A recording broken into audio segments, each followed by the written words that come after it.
ವರ್ಷದ ಒಳಗಡೆ ಇರ್ತಕ್ಕಂಥ ಎಲ್ಲ ಮನುಷ್ಯ ಜೀವಿಗಳನ್ನ ಮಗು ಅಥವಾ ಮಕ್ಕಳು ಅಂತೇಳಿ ನಾವು ಆ ಒಡಂಬಡಿಕೆಯಲ್ಲಿ ಒಪ್ಕೊಂಡಿದ್ವಿ. ಯೂನಿವರ್ಸಲ್ ಆಗಿ ಮಗು ಅಥವಾ ಮಕ್ಕಳು ಅಂತ ಹೇಳಿದ್ರೆ ಒಪ್ಪುಕೊಂಡಿರ್ತಕ್ಕಂತಹ ಏಜ್ ಏನು ಅಂತ ಹೇಳಿದ್ರೆ 18 ವರ್ಷ ಅನ್ನೋದು ನಮ್ಮ ಗಮನದಲ್ಲಿ ಇರಬೇಕು. ಸೊ ಈಗ ಮದುವೆಗೆ 18ರಿಂದ 18, 21, ಚೈಲ್ಡ್ ಲೇಬರಿಗೆ 14, ಅಡೋಲಸೆಂಟ್ ಲೇಬರಿಗೆ 14ರಿಂದ 18, ಅಂಗನವಾಡಿಯವರು 3ರಿಂದ 6, RT ನಲ್ಲಿ 6ರಿಂದ 14. ಸೊ ಅದು ನಮ್ಮ ಕಾಯ್ದೆಯ ಜಾರಿಗೋಸ್ಕರ ಮಾಡ್ಕೊಂಡಿರ್ತಕ್ಕಂಥ ಕೆಲವೊಂದು ವ್ಯವಸ್ಥೆಗಳು. ಬಟ್ ಯೂನಿವರ್ಸಲ್ ಆಗಿ ಒಪ್ಕೊಂಡಿರ್ತಕ್ಕಂಥದ್ದು ಮಗು ಅಥವಾ ಮಕ್ಕಳು ಅಂತ ಹೇಳಿದ್ರೆ 18 ವರ್ಷದ ಒಳಗಡೆ ಇರ್ತಕ್ಕಂಥ ಎಲ್ಲ ಮನುಷ್ಯ ಜೀವಿಗಳು ಅಂತ. ಸೊ 0 ಅಥವಾ 1ರಿಂದ 18 ಈ ತರ ಇಲ್ಲ, 18 ವರ್ಷದ ಒಳಗಡೆಯಿಂದ ಇರೋರೆಲ್ಲರೂ. ಯಾಕೆ ಅಂತ ಹೇಳಿದ್ರೆ ತಾಯಿಯ ಗರ್ಭದಲ್ಲಿ ಮಗು 9 ತಿಂಗಳು ಇದ್ದು ಬಂದಿರತ್ತೆ ಈ ಭೂಮಿಗೆ ಬರುವಾಗ, ಹೌದಾ? ಸೊ ಹಾಗಾದ್ರೆ ತಾಯಿಯ ಗರ್ಭದಲ್ಲಿರುವಾಗ ಆ ಮಗುಗೆ ಹಕ್ಕನ್ನ ಕೊಡಬಾರ್ದಾ? ಸೊ ತಾಯಿಯ ಗರ್ಭದಲ್ಲಿರುವಾಗಲೂ ಕೂಡ ಆ ಮಗುಗೆ ಹಕ್ಕು ಇದೆ, ಕಾನೂನಿನ ರಕ್ಷಣೆ ಇದೆ, ಪೌಷ್ಟಿಕಾಂಶದ ಆಹಾರವನ್ನ ಪಡಿತಕ್ಕಂತ ಹಕ್ಕಿದೆ, ಆ ಮಗುಗೆ ಆರೋಗ್ಯಕ್ಕೆ ಸಂಬಂಧಪಟ್ಟಿರ್ತಕ್ಕಂತ ಚಿಕಿತ್ಸೆಗಳನ್ನ ಪಡಿತಕ್ಕಂತ ಹಕ್ಕಿದೆ, ಒಳ್ಳೆಯ ವಾತಾವರಣದಲ್ಲಿ ಆ ಮಗು ತಾಯಿಯ ಗರ್ಭದ ಒಳಗಡೆ ಬೆಳೀತಕ್ಕಂತ ಹಕ್ಕಿದೆ, ಒಳ್ಳೆಯ ವಿಚಾರಗಳನ್ನ ಕೇಳೋದಕ್ಕೆ, ಒಳ್ಳೆಯ ವಿಚಾರಗಳನ್ನ ಆಸ್ವಾದಿಸೋದಕ್ಕೆ ಅದಕ್ಕೂ ಕೂಡ ಆ ಮಗುವಿಗೆ ಹಕ್ಕಿದೆ ಅಂತಕ್ಕಂಥದ್ದನ್ನ ಮಕ್ಕಳ ಹಕ್ಕುಗಳ ಒಡಂಬಡಿಕೆಯಲ್ಲಿ ಸ್ಪಷ್ಟವಾಗಿ ಹೇಳಿದ್ದಾರೆ. ಸೊ ಹಾಗಾಗಿ ಈ ಒಡಂಬಡಿಕೆಗೆ ಭಾರತ ಸರ್ಕಾರ ಒಪ್ಕೊಂಡಿರೋದ್ರಿಂದ ಪ್ರತಿ 5 ವರ್ಷಕ್ಕೊಂದ್ಸಲ ಭಾರತ ಸರ್ಕಾರ ವಿಶ್ವಸಂಸ್ಥೆಗೆ ತನ್ನ ವರದಿಯನ್ನ ಕಳಿಸ್ಕೊಡ್ಬೇಕು. ಈಗೇನ್ ಮೇಡಮ್ ಅಹವಾಲು ತಗೊಂಡ್ರು, ನಿಮಗೆ 15 ದಿವಸ ಗಡುವು ಕೊಟ್ಟಿದ್ದಾರೆ. ಆ 15 ದಿವಸದ ಒಳಗಡೆ ನೀವು ಅದನ್ನ ಅವರಿಗೆ ಕಳಿಸ್ಬೇಕು, ಏನೇನು ಕ್ರಮ ಮಾಡಿದಿರಿ ಅನ್ನೋದನ್ನ ನೀವು ಅವರಿಗೆ ಆಯೋಗದವರಿಗೆ ಕಳಿಸ್ಬೇಕು. ಸೊ ಹಾಗೇನೆ ಭಾರತ ಸರ್ಕಾರ ಪ್ರತಿ 5 ವರ್ಷಕ್ಕೊಂದ್ಸಲ ಈ ಒಡಂಬಡಿಕೆಯನ್ನ ನೀನು ಒಪ್ಕೊಂಡಿದ್ಯಲ್ಲಪ್ಪ ಭಾರತ ಸರ್ಕಾರ, ನೀನು ಇದಕ್ಕೆ ಸಂಬಂಧಪಟ್ಟಾಗ ಏನ್ ಕ್ರಮ ಕೈಗೊಂಡಿದೆಯಾ ಅನ್ನುವ ವರದಿಯನ್ನ ವಿಶ್ವಸಂಸ್ಥೆಗೆ ಕಳಿಸ್ಕೊಡ್ಬೇಕು.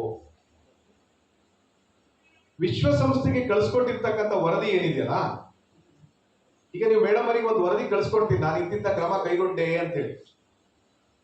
ಸೊ ಕೈಗೊಂಡೆ ಅಂತ ವರದಿ ಅಲ್ಲಿಗೆ ಹೋದ ನಂತರ ಸೊ ಅದನ್ನ ಇವ್ಯಾಲ್ಯೂಯೇಷನ್ ಮಾಡೋದಕ್ಕೆ ಅವ್ರು ಬರ್ಬೋದು ಯಾವಾಗ ಬೇಕಾದ್ರೂ,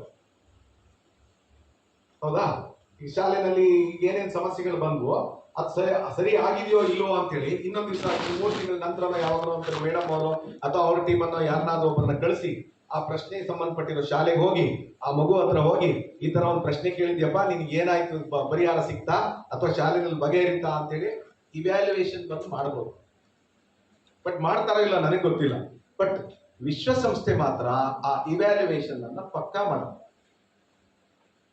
ನಾನು CWC JJ ಆಕ್ಟ್ ಅನ್ನ ಜಾರಿ ಮಾಡಿದ್ದೀನಿ, JJ ಆಕ್ಟ್ ಅಡಿನಲ್ಲಿ ಚೈಲ್ಡ್ ವೆಲ್ಫೇರ್ ಕಮಿಟಿ ತೆರೆದಿದ್ದೀನಿ, JJB ತೆರೆದಿದ್ದೀನಿ, DCPO ತೆರೆದಿದ್ದೀನಿ, ಓಪನ್ ಶೆಲ್ಟರ್ ಇದೆ, ಅಬ್ಸರ್ವೇಷನ್ ಹೋಮ್ ಇದೆ, ಅಥವಾ ಬೇರೆ ಬೇರೆ ಏನೇನು ಕ್ರಮ, ಅಥವಾ ಪೋಕ್ಸೋ ಆಕ್ಟ್ ಅಲ್ಲಿ ಇಂತಿಂತ ಕ್ರಮ, ಸ್ಪೆಷಲ್ ಕೋರ್ಟ್ ಮಾಡಿದ್ದೀನಿ, ಸ್ಪೆಷಲ್ ಪಬ್ಲಿಕ್ ಪ್ರಾಸಿಕ್ಯೂಟರ್ ಮಾಡಿದ್ದೀನಿ, ಚೈಲ್ಡ್ ಮ್ಯಾರೇಜ್ ಅಲ್ಲಿ ಇಂತಿಂತವ್ರನ್ನ ಪ್ರಾಹಿಬಿಷನ್ ಆಫೀಸರ್ಸ್ ಅಂತ ನೇಮಕ ಮಾಡಿದ್ದೀನಿ. ಸೊ ಇವೆಲ್ಲವನ್ನೂ ಕೂಡ ವಿಶ್ವಸಂಸ್ಥೆ ನಮಗೆ ಗೊತ್ತಿಲ್ಲದೆ ಇರೋ ರೀತಿಯಲ್ಲಿ ಇವ್ಯಾಲ್ಯೂಯೇಷನ್ ಮಾಡ್ಕೊಂಡು ಹೋಗಿ ಅದು ಮತ್ತೊಂದು ವರದಿಯನ್ನ ವಿಶ್ವಸಂಸ್ಥೆಗೆ ಕೊಡ್ತದೆ.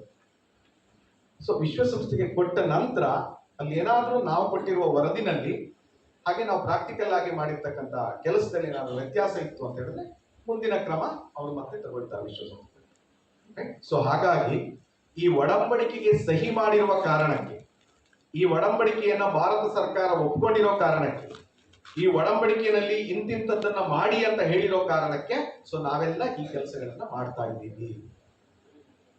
ಹಾಗಾಗಿ ಈ ವ್ಯವಸ್ಥೆಗಳಿದಾವೆ, ಈ ತರಬೇತಿಗಳು ನಡೆಯುತ್ತೆ, ಅಥವಾ ಈ ಕಾರ್ಯಾಗಾರಗಳು, ಅಹವಾಲುಗಳು, ಅಥವಾ ಮಕ್ಕಳ ಗ್ರಾಮ ಸಭೆ ಮಾಡೋದು ಇವೆಲ್ಲವೂ ಕೂಡ ನಡೀತದೆ ಅನ್ನೋದು ನಮ್ಮ ಗಮನದಲ್ಲಿ ಇರಬೇಕು. ಸೊ ಹಾಗಾಗಿ ಈ ಒಡಂಬಡಿಕೆಯಲ್ಲಿ ಏನಿದೆ ಅದನ್ನ ಫಸ್ಟ್ ಬೇಸಿಕ್ ಆಗಿ ತಿಳ್ಕೊಳ್ಳೋಣ. ಸೊ ಏನಿದೆ ಅಂತೇಳಿ ನಾವು ನೋಡೋದಾದ್ರೆ, ಈ ಒಡಂಬಡಿಕೆ ಸುಮಾರು 54 ಪರಿಚ್ಛೇದಗಳನ್ನು ಒಳಗೊಂಡಿದೆ. ಹಾಗೆ ನಮ್ಗೆ ಭಾರತಕ್ಕೆ ಒಂದು ಸಂವಿಧಾನ ಇದೆ. ಸೊ ಅದೇ ರೀತಿಯಲ್ಲಿ ಇಡೀ ವಿಶ್ವದ ಮಕ್ಕಳ ಒಂದು ಸಂವಿಧಾನ ಅಂತ ಹೇಳಿದ್ರೆ ಅದು ಮಕ್ಕಳ ಹಕ್ಕುಗಳ ಒಡಂಬಡಿಕೆ. ಸೊ ಈ ಒಡಂಬಡಿಕೆ ಒಳಗಡೆ 4 ಹಕ್ಕುಗಳ ಬಗ್ಗೆ ಮಾತನಾಡ್ತಾರೆ. 54 ಪರಿಚ್ಛೇದಗಳಿದಾವೆ.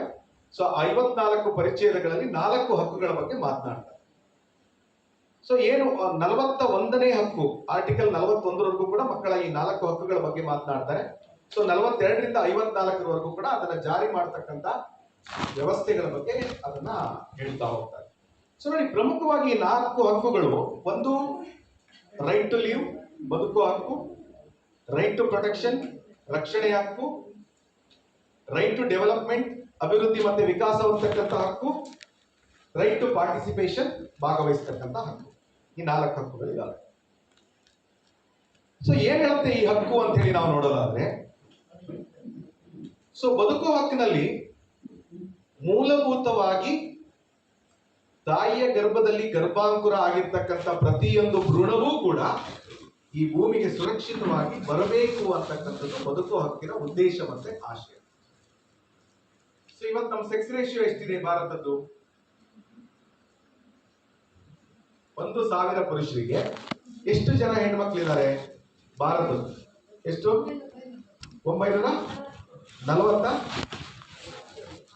942. ಹೌದಾ? ಭಾರತದ್ದು.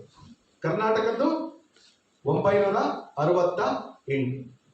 ಹಾಗಾದ್ರೆ 1,000 ಪುರುಷರಿಗೆ 942 ಹೆಂಗಸರಿದ್ದಾರೆ ಅಂತ ಹೇಳಿದ್ರೆ ಎಷ್ಟು ಜನ ಕಡಿಮೆ ಇದ್ದಾರೆ? 58 ಜನ ಕಡಿಮೆ ಆದ್ರಲ್ವಾ? ಸೊ 1,000ಕ್ಕೆ 58 ಕಡಿಮೆ ಅಂದ್ರೆ ಈಗ ನಮ್ಮ ಜನಸಂಖ್ಯೆ 140 ಕೋಟಿ. 140 ಕೋಟಿಗೆ ಎಷ್ಟು ಜನ ಕಡಿಮೆ ಇದ್ದಾರೆ? ಅಪ್ರಾಕ್ಸಿಮೇಟ್ 6ರಿಂದ 8 ಕೋಟಿ ಹೆಣ್ಮಕ್ಳು ಕಡಿಮೆ. ಹೌದಾ? ಸೊ ಇದನ್ನ ನಿಸರ್ಗ ಮಾಡಿರುವ ವ್ಯತ್ಯಾಸವ ಅಥವಾ ಮನುಷ್ಯ ಮಾಡಿರುವ ವ್ಯತ್ಯಾಸ? ಹೌದಾ? ನೋಡಿ, ಇದು ಮನುಷ್ಯ ಮಾಡಿರ್ತಕ್ಕಂಥ ವ್ಯತ್ಯಾಸ. ಯಾಕೆ ನಿಸರ್ಗ ಮಾಡಿಲ್ಲ ಅಂತ ಹ್ಯಾಕ್ ಗೊತ್ತಾಗತ್ತೆ ನಮ್ಗೆ? ಕೇರಳದಲ್ಲಿ ಜಾಸ್ತಿ ಇದೆ, ಮಂಗಳೂರಲ್ಲಿ ಜಾಸ್ತಿ ಇದೆ, ಉಡುಪಿನಲ್ಲಿ ಜಾಸ್ತಿ ಇದೆ, ತಮಿಳುನಾಡಲ್ಲಿ ಜಾಸ್ತಿ ಇದೆ. ಸೊ ರೆಸ್ಟ್ ಆಫ್ ಇಂಡಿಯಾ ಬೇರೆ ಬೇರೆ ಕಡೆಗಳಲ್ಲಿ ವೇರಿ ಆಗ್ತಾ ಹೋಗ್ತದೆ. ಇವನ್ ಬೆಂಗಳೂರಿನಲ್ಲಿ ಕಡಿಮೆ ಇದೆ. ಕರ್ನಾಟಕ ಹೋಲಿಸ್ಕೊಂಡ್ರೆ ಬೆಂಗಳೂರು, ಬೆಳಗಾವಿನಲ್ಲಿ ಹೈಯೆಸ್ಟ್ ಸೆಕ್ಸ್ ರೇಷಿಯೋ ಕಡಿಮೆ ಇರೋದು.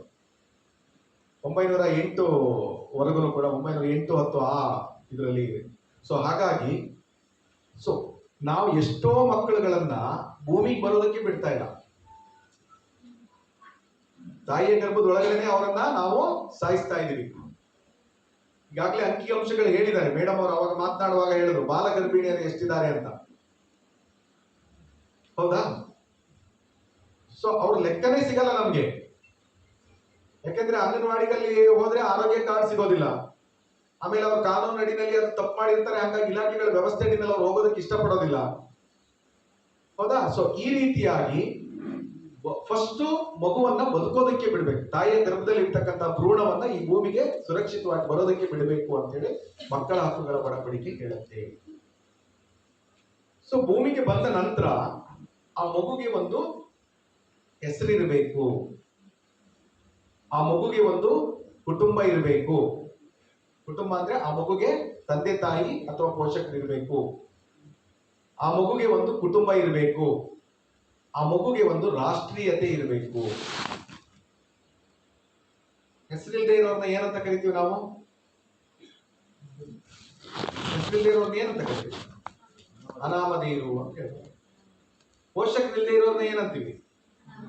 ಅನಾಥರು ಅಂತ ಹೇಳ್ತೀವಿ. ರಾಷ್ಟ್ರೀಯತೆ ಇಲ್ಲದೆ ಇರೋರ್ನ ಏನಂತೀವಿ? ನಿರಾಶ್ರಿತರು ಅಂತೀವಿ. ಹೌದಾ? ಸೊ ಹಾಗಾಗಿ ಇದಿಲ್ಲ ಅಂದ್ರೆ ಬಹಳ ಕಷ್ಟ. ಈಗ NRC ತರ್ತಾ ಇದಾರಲ್ಲ ಭಾರತ ಸರ್ಕಾರದವ್ರು, ಇನ್ನೇನು ಶೀಘ್ರದಲ್ಲಿ NRC ತರಬೇಕು ಅಂತ ಏನೋ ಒಂದು ಆಲೋಚನೆ ಇದೆ. ಏನ್ NRC ನಲ್ಲಿ ಏನ್ ಹೇಳುತ್ತೆ ನೋಡಿ? ಕೆಲವರಿಗೆ ರಾಷ್ಟ್ರೀಯತೆ ಯಾರಿಗೆ ಇಲ್ವೋ ಸೊ ಅವರನ್ನ ಆ ಕಡೆ ರಾಷ್ಟ್ರ ಯಾವುದೇ ಇರ್ಬೋದು, ಪಾಕಿಸ್ತಾನನೋ ಅಫ್ಘಾನಿಸ್ತಾನೋ ಯಾವುದೇ ಇರ್ಬೋದು, ಅವನು ಸೇರಿಸ್ಕೊಳ್ಳಲ್ಲ. ನೀ ನನ್ನ ಪೌರತ್ವ ಇಲ್ಲ, ನೀ ನನ್ನ ದೇಶದ ಪ್ರಜೆ ಅಲ್ಲ ಅಂತ ಅವನು ಸೇರಿಸ್ಕೊಳ್ಳಲ್ಲ. ಭಾರತದವರು ನೀನ್ ನನ್ನ ದೇಶದ ಪ್ರಜೆ ಅಲ್ಲಪ್ಪ, ನಿನ್ನ ನಾನು ಸೇರ್ಸ್ಕೊಳಕ್ ಬರೋದಿಲ್ಲ ಅಂತ ನಾವು ಸೇರ್ಸ್ಕೊಳ್ಳಲ್ಲ. ಇನ್ನೊಂದು ಯಾವ್ದೋ ಭೂತಾನೋ ಮೈನ್ಮಾರೋ ಇನ್ಯಾವುದೋ ಇರ್ತದೆ, ಅವರು ನನ್ನ ರಾಷ್ಟ್ರೀಯತೆ ಇಲ್ಲ ನಿನಗೆ, ನಾನು ನಿನ್ನ ಸೇರ್ಸ್ಕೊಳಲ್ಲ ಅಂತ. ಸೊ ಏನಾಗತ್ತೆ ಅವರಿಗೆ? ಅವಾಗ ಏನಾಗ್ತಾರ ಅವರು? ಹೌದಾ? ಸೊ ಎಲ್ಲೂ ಹೋಗೋದಕ್ಕಾಗೋದಿಲ್ಲ. ಸೊ ಹಾಗಾಗಿ ಪ್ರತಿ ಮಗುವಿಗೂ ಕೂಡ ಒಂದು ಹೆಸರಿರಬೇಕು, ಪೋಷಕರು ಅಥವಾ ಕುಟುಂಬ ಇರಬೇಕು, ಪೋಷಕರು ಮತ್ತೆ ಕುಟುಂಬ ಇರಬೇಕು, ಒಂದು ರಾಷ್ಟ್ರೀಯತೆ ಇರಬೇಕು ಅಂತ ಹೇಳಿ ಮಕ್ಕಳ ಹಕ್ಕುಗಳ ಒಡಂಬಡಿಕೆಯ ಮಕ್ಕಳ ಮೊದಲನೇ ಜೀವಿಸುವ ಹಕ್ಕಿನಲ್ಲಿ ಹೇಳ್ತಾರೆ. ಸೊ ಇದಿಷ್ಟು ಇದ್ದ ನಂತರ ಉಳಿದಿದ್ದೆಲ್ಲ ಸಿಗತ್ತೆ. ಉಳಿದಿದ್ದಕ್ಕೆಲ್ಲ ಸರ್ಕಾರ ವ್ಯವಸ್ಥೆ ಮಾಡುತ್ತೆ. ಏನು? Next protection. ರಕ್ಷಣೆ ಮಾಡಬೇಕು. ಮಗು ಹುಟ್ಟಿತು, ಒಂದು ಹೆಸರು ಪಡೀತು, ಪೋಷಕರಿದ್ದಾರೆ, ಕುಟುಂಬ ಇದೆ, ರಾಷ್ಟ್ರೀಯತೆ ಇದೆ.